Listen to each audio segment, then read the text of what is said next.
Bienvenue, aujourd'hui je vous emmène dans un exercice complètement subjectif. Je vais vous parler de mes favoris à la couronne mondiale MotoGP 2025. Alors subjectif mais intéressant, parce que vous et moi on va pouvoir échanger sur votre avis. Vous me donnerez aussi vos favoris à vous, dites-moi ce que vous pensez des miens. Et on va essayer surtout de sortir un nom. Point de corde, le podcast MotoGP. C'est Bagnaia qui a chuté. Fabio Quartararo met en place son pilotage. C'est un grand plaisir de vous retrouver, veille de ce championnat, dernier épisode d'ailleurs avant la toute première course de l'année. Ça y est, on est au bout de cette longue trêve hivernale. Si vous êtes sur YouTube, continuez à vous abonner, le pouce bleu, ça m'aide énormément. Les podcasts audio, Spotify, Apple Podcasts, Deezer et tous les autres, il y a cette petite clochette qui fait la même chose, ça vous permet de recevoir les notifications.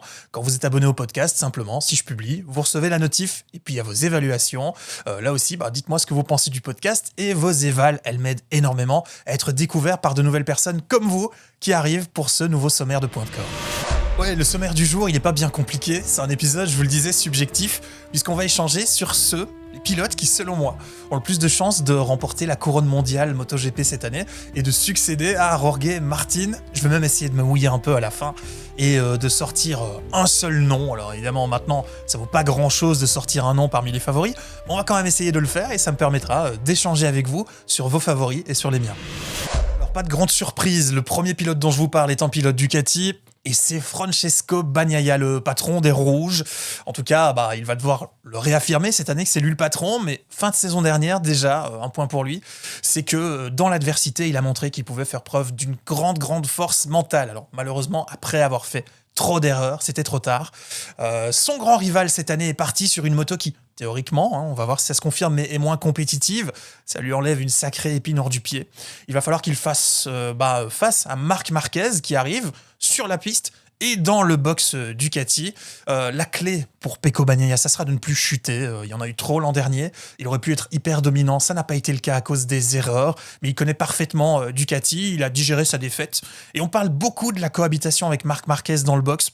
Moi, je dirais attention à ne pas sous-estimer Francesco Bagnaia. Il a perdu le titre. Ok, il y a des moments où il aurait dû être plus fort mentalement, c'est vrai. Mais ça n'en est pourtant, pour moi, pas moins un des gros candidats, voire le candidat au titre cette année.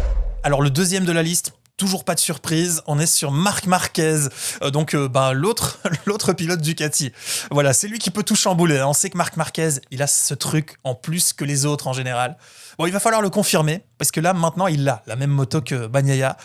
Il va devoir montrer que sur la même moto, il va plus vite. L'an dernier, on a beaucoup entendu dire qu'il avait une ancienne moto, et c'était vrai, c'était justifié. Il a été très performant sur une moto qui n'était normalement pas le matériel à armes égales qui lui permettrait de se battre pour le titre. Mais voilà, on sait qu'aujourd'hui, ce sera le cas. Donc Marquez, en pleine possession de ses moyens, ça me semble évident que je dois le mettre dans cette liste. On sait qu'il va pouvoir être un candidat à la course au titre. Mais attention, pour lui comme pour Bagnaia, si la rivalité devient intense, il ne faudrait pas que ça aille se frotter un peu trop sur la piste, puisque de toute évidence, si là, ils perdent des points précieux, il y en a d'autres qui seront prêts à en profiter, mais Marquez a tous les signaux au vert. Les tests de pré-saison étaient excellents. Rythme de simulation, rythme de course, time attack, tout était très bon.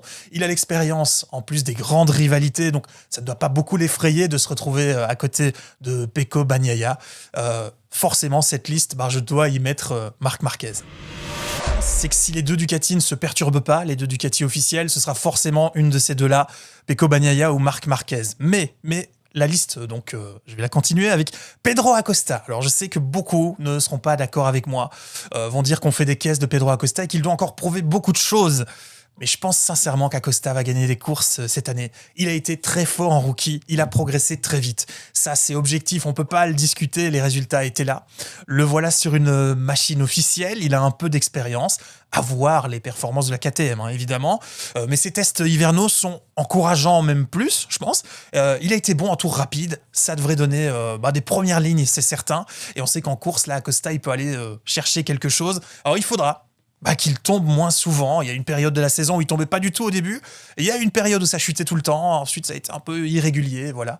Donc, en étant régulier, il pourrait évidemment faire quelque chose. On va suivre les soucis de KTM en dehors de la piste aussi, en espérant que ça ne vienne pas perturber la saison de Pedro Acosta. Mais pour moi, j'en fais quand même un des potentiels candidats au titre. Ce serait une surprise, mais on n'est jamais à l'abri d'une surprise.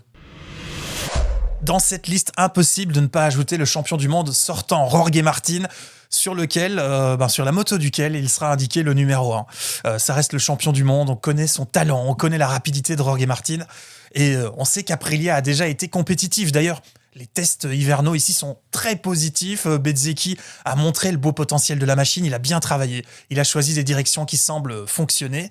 Et avec un pilote au-dessus du lot, selon moi, voilà, là c'est mon avis, c'est peut-être un peu subjectif, mais je pense que Jorge Martin, il fait aussi partie de ces pilotes qui sont au-dessus du lot.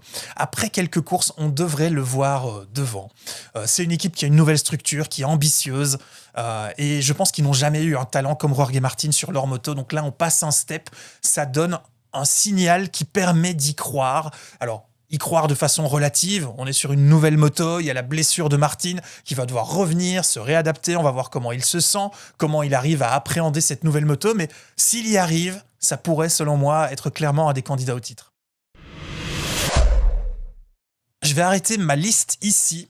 J'aurais aimé y mettre des invités surprises. Par exemple, j'aurais pu mettre Alex Marquez qui fait d'excellents tests hivernaux. Il a été hyper convaincant. Mais je pense pas que Alex Marquez sera dans ceux qui gagnent des courses tout au long de la saison.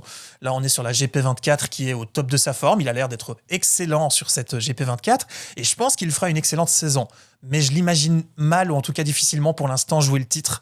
Voilà. Bezzecchi aussi a montré un excellent travail sur l'Aprilia. J'aurais pu le mettre, mais j'ai la même réserve. Ça peut être une surprise, Bezzecchi. Il y a quelque chose chez ce pilote. J'aurais aimé y mettre Fabio Quartararo avec cette belle progression de Sepang, mais j'ai plus de réserves que certains là-dessus. Je pense que Fabio montrera des belles choses cette saison. Il y aura même des coups d'éclat, c'est certain, mais je le vois certainement pas jouer le championnat du monde. Voilà, même si pour moi, Fabio Quartararo est également un de ces pilotes qui est au-dessus du lot. Donc le jour où il va avoir une machine qui lui permet d'être compétitif, c'est certain que je le mettrai dans cette liste. Il n'y aura aucun doute là-dessus, et je suis très content d'avoir vu Yamaha progresser comme ils l'ont fait. Voilà, ça c'est pour la liste des pilotes que je mettais dans mes candidats au titre de championnat du monde. Bagnaia, Marquez, Acosta et Jorge Martin. Du coup, je vous pose la question à vous. Qui voyez-vous aller au bout? Alors, si vous avez une liste de plusieurs pilotes, évidemment, et si vous ne deviez en sortir qu'un seul, surtout, c'est l'exercice plus difficile. Alors, si je vous le demande, il faut que je le fasse.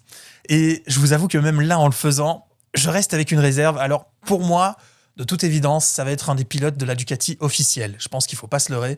Cette année, ils vont rester au-dessus du lot.